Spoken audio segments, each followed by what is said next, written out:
Hello, everyone. Luiz Lima here in Orlando, Florida, right here for another edition of Spiritism, a closer look.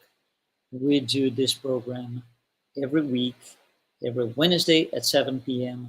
Eastern Time. You are watching us on Kardec Radio. Thanks for joining. And tonight, we are going to take a closer look at the truth will set you free. It's very interesting. Last week, we had a program about afflictions, and in developing the subject, in discussing the subject, we came across this phrase know the truth, and the truth will set you free, which requires us to elaborate a lot more. So we decided to do a separate program just to analyze this. Well, let's see what we can say here. Let's see, how much we can bring to you.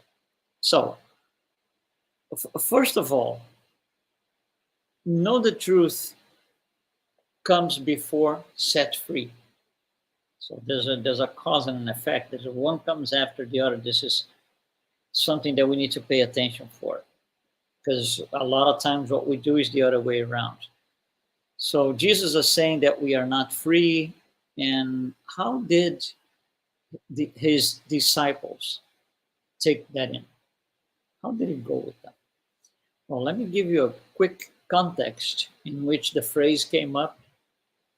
So Jesus is with his disciples and, just with them. And he tells them, this is, by the way, in the Gospel of John, chapter 8, verse 32. So he says to the disciples, if you hold to my teaching, you are really my disciples. Then you will know the truth, and the truth will set you free. The disciples look at him and say, hold on. And they say, we are Abraham's descendants and have never been slaves of anyone. How can you say that we shall be set free? So you see, the disciples think what he means by free is something related to physical imprisonment, some physical limitation of some form. And it's absolutely nothing like this. It doesn't have anything to do with physical. So in order to understand exactly what the message was here, we need to move up one layer. We need to go to the next level, to the next layer up, to understand exactly what this means. It's very profound, and that's why the disciples, at least in the first moment, they didn't pick it up. But we can pick it up. We can, because the level of information and knowledge that we have today is much more dense than what they had in the past. So in order to go up one level, we are going to dissect 3 words in the phrase: know, truth, and free. Those words are critical for the idea, the message. So we need to go into details into these 3 words within the context, of course. So first word is the verb know, to know, which means or is related to learn something. But it requires effort to acquire some sort of information about something. It requires effort. It doesn't come for free. You need to, you see, even talking to a person, sometimes you tell the person asks you something, you respond to the person. 2 minutes later, the person comes to you and say, I'm sorry, I asked you and I know you responded, but I didn't register. I'm going to ask you again.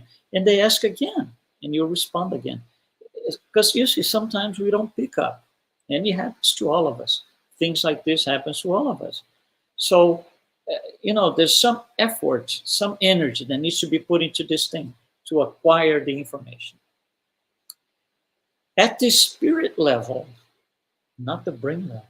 At the spirit level, it means the spirit has to feel the impressions of the experience to learn it.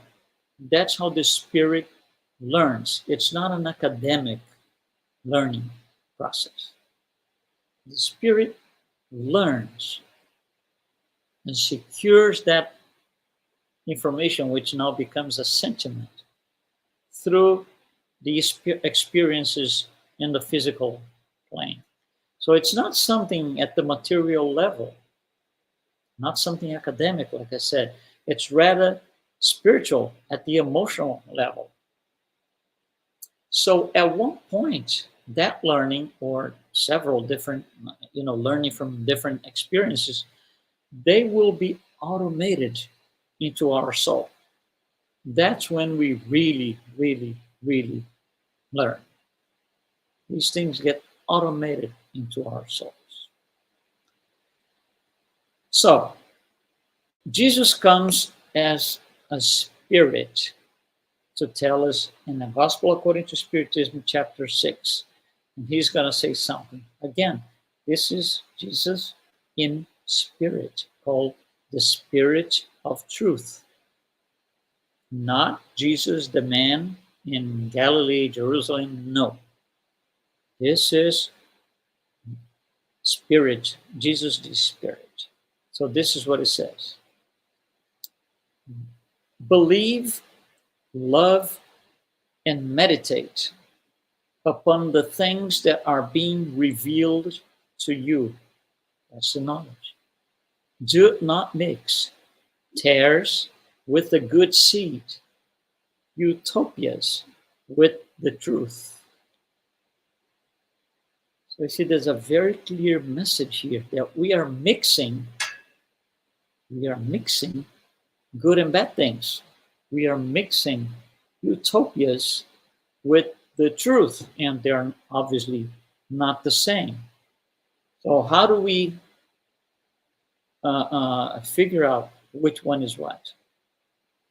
That's knowledge, that's time. That's why it requires so many reincarnations, so we can learn as we go along.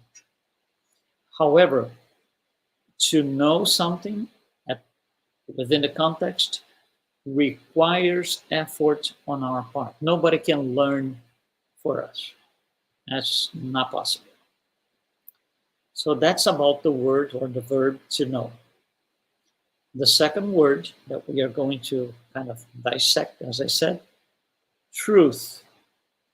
Truth is a very difficult concept for us as spirits, not as people, as spirits.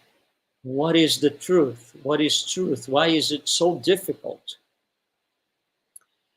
And the answer is that it is so difficult because of the moral level that we are.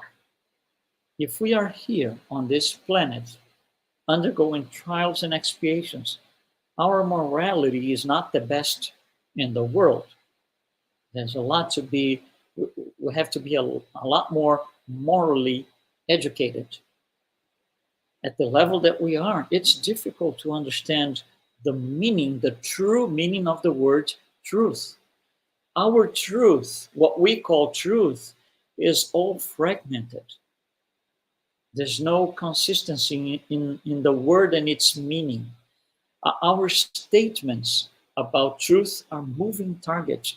We adjust truth to the situation, to the circumstance.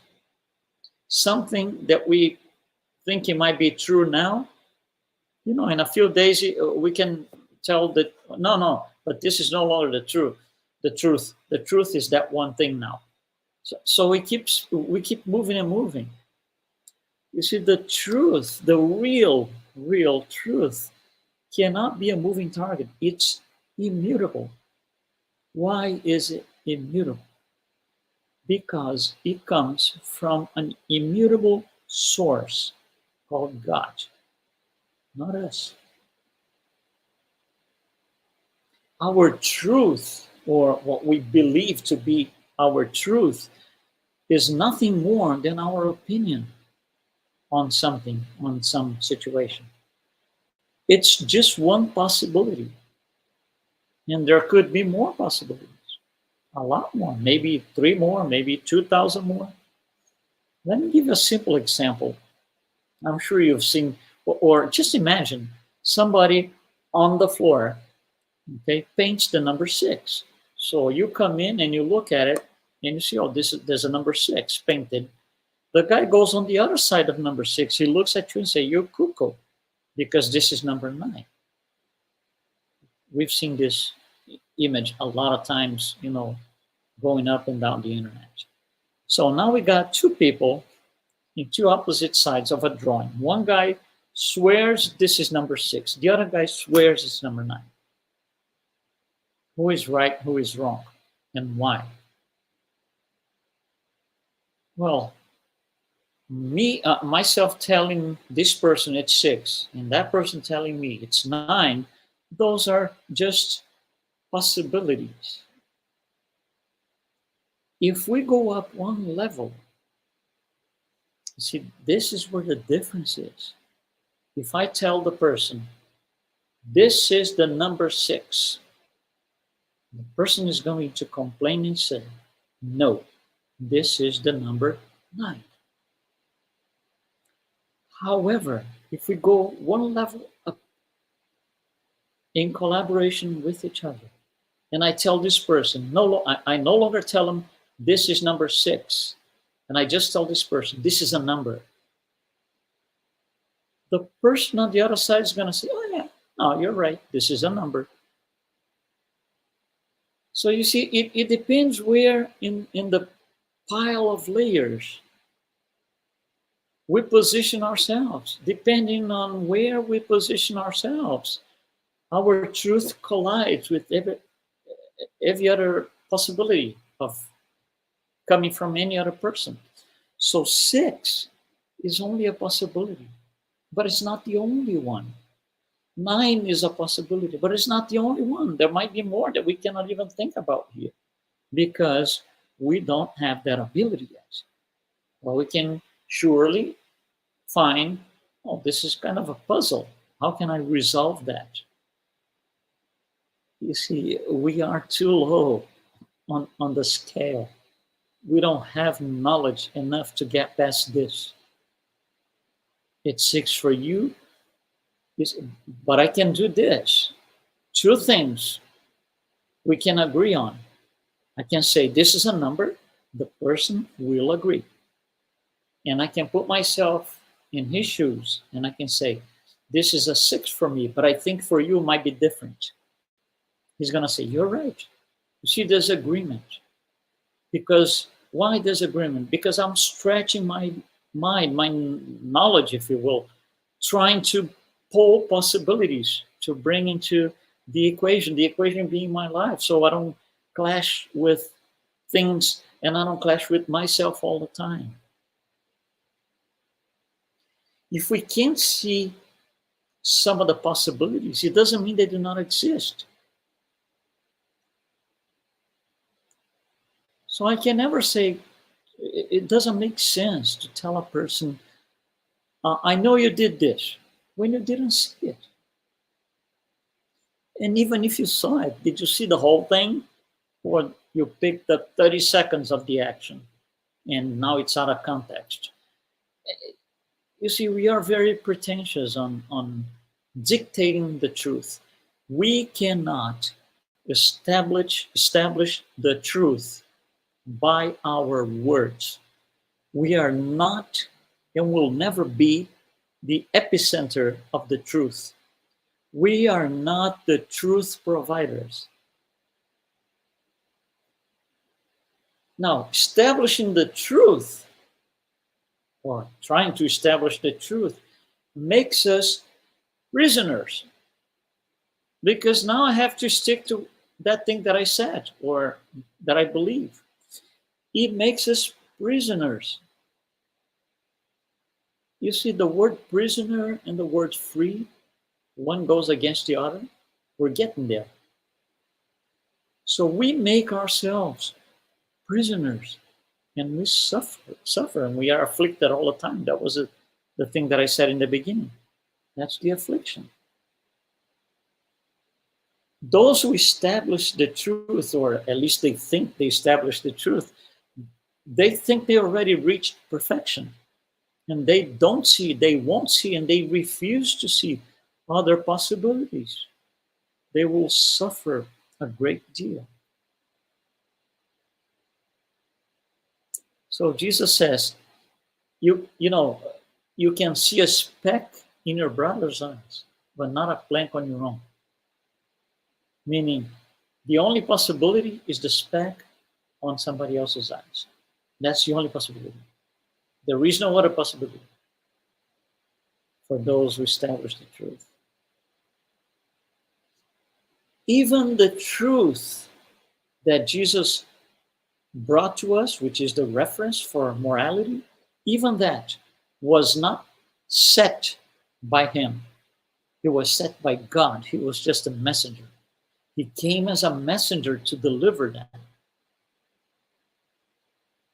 So you see, we imprison ourselves with this inability to understand what the actual truth is. And then Jesus says, when you know the truth, you're going to be set free. And then the first question that I ask is, free from what? If we cannot even see that we are imprisoning ourselves, free from what? Let's go by analogy here. Let me give an example. Let's think together. Imagine them, and I think I've mentioned this here before on the program. Let's just think that many, many, many lifetimes ago, many incarnations ago, I was a very dishonest person. And then, thousands of incarnations ago, or hundreds, whatever. Then, life after life, incarnation after incarnation, I get a little bit worse in the beginning, but then I said, I'm getting tired of this thing. I get, I go to jail all the time. I have to live a life of, escaping from everybody's eyes. I can't do this anymore. So there's a point where I decide to make a change, to change the course of things. So when I program my next life, let's say when I was programming to come in on this life, I said, no dishonesty anymore, 0. 100% honesty, because I can't take this anymore. It's too many lifetimes, too many reincarnations being dishonest. I'm done with that. That's it. I can't do this anymore. So I decide to come in for a lifetime of honesty, 100% honesty. And then, things go in, and I'm a kid, and then I become a teenager. And let's just say that at a certain point in my life, I am left alone in a room with a pile of $100 bills. I don't want you to think about the money value. I want you to think about a physical collection of bills that pile up this high. Okay, let's just say we have a pile of $1,000 bills. Don't think about the value in dollars. Think about 1,000 pieces of paper, dollar bills. And when I look at this thing, I'm all by myself. You look around, there are no surveillance cameras. It's a great opportunity to continue doing what I was doing until I decided that I wanted to change.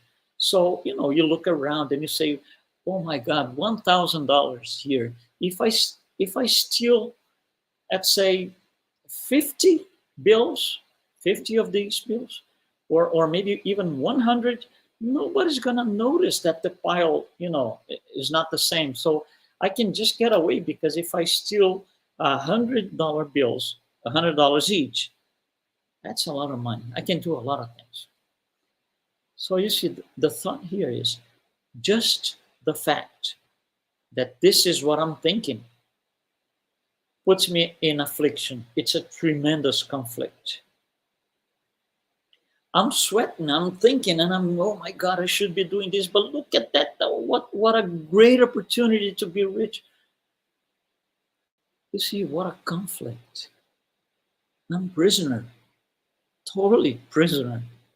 I'm in distress while that thing takes place, regardless of the outcome. Regardless of the outcome.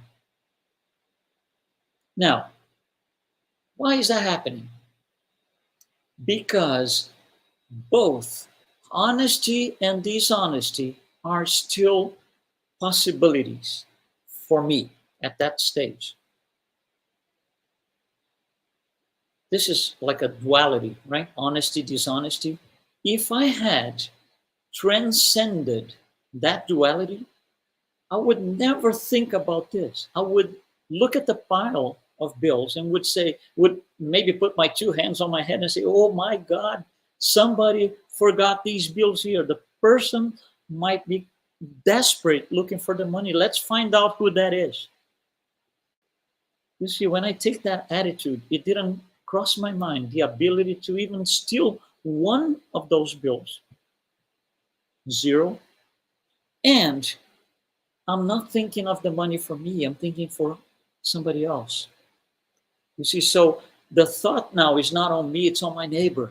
That's what Jesus says. You see how it changes completely? And if I had transcended that duality, honesty, dishonesty in this particular example, I wouldn't be in prison. I wouldn't be imprisoning myself. And why is that? Because you see, so you have honesty here and dishonesty here. When dishonesty is no longer a possibility, in this case that I'm giving you the example, when dishonesty is no longer a possibility, this dies. There is no duality anymore. There is no conflict. There's only one thing. That one thing is called the truth. And when I get to that point, I'm set free on that particular duality. I never again have to, be dealing with, should I do this? Should I do that? This is not honest. I could take advantage here. That's never going to happen. So I'm free. Give me all the money you can. Put me inside a vault of a bank with the doors open. It's not going to make a difference for me. That's what we want to be set free from. Dualities. Dualities. Vices versus virtues. We are here on earth because we have both. We still have both on a lot of things. So honesty, dishonesty is one duality. There are more: tolerance, intolerance, alcoholism and sobriety, patience and impatience, and so on and so.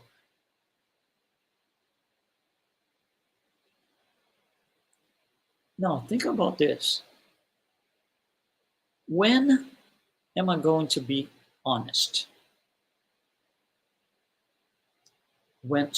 Answer. When I am the source of all honesty.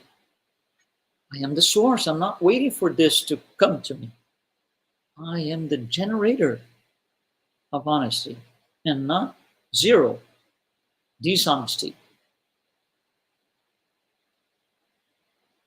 By the same token, when I'm going to be in peace? Answer. When I am the source of all peace. It's not when two men in suits sit down somewhere in a room somewhere in the world with a bunch of papers and they sign that. Because we've done this 10,000 times in history, we're still here doing the same thing.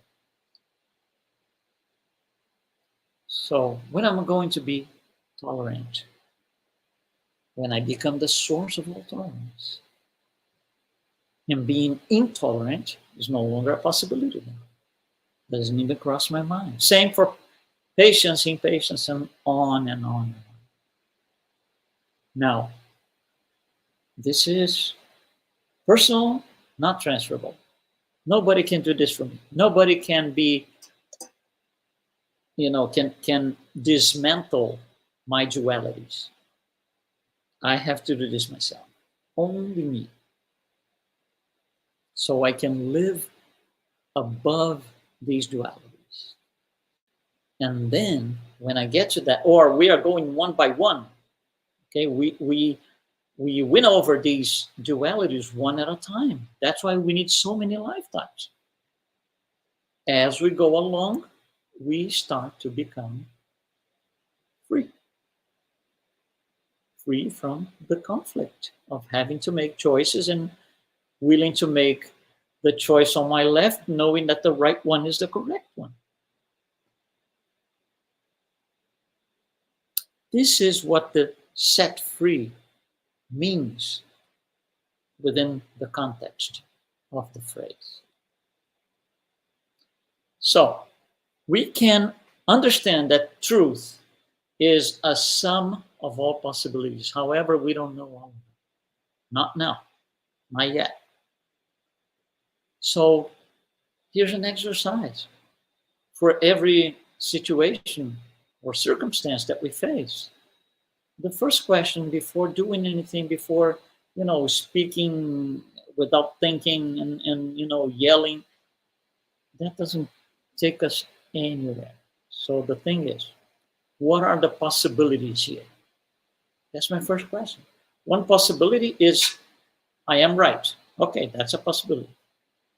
Now, are there any other possibilities? Could this person be right? Could I be partially right? So, in part, I'm okay, but part of my thinking fails. You see, this is the know. This is the know, the verb to know. Learning through the exercise of having the opportunity to do these experiences and learn from them. Considering that there are other possibilities. I'm not the truth provider. I will never be the truth provider. Truth, let me say this, truth is not something that we establish. It's something that we subscribe to. Right? Truth, I'm going to say that again. Truth is not something that we establish. It's something that we subscribe to. It's something that we abide to. We have free will. I can create my own laws. I can create my own truth, but they will never, ever override God's laws and God's truth, because that's the absolute truth. So this is what I wanted to discuss today as an expansion of last week's talk about afflictions, which you can always go back to the YouTube channel or Facebook and check it out. But think about this. We can be better just by not trying to be the truth provider. We can be better in minutes, in every situation. Okay, I know I'm right here. I'm absolutely right. But you don't have to, impose that on anybody, because you don't know what the other side is. You're number 6. You don't know what the number 9 is doing, what the story is. Okay? All right. Thank you so much for being with us today. And again, Spiritism, A Closer Look is going to be here next Wednesday at 7 p.m. Eastern Time. Thanks so very much. Be well.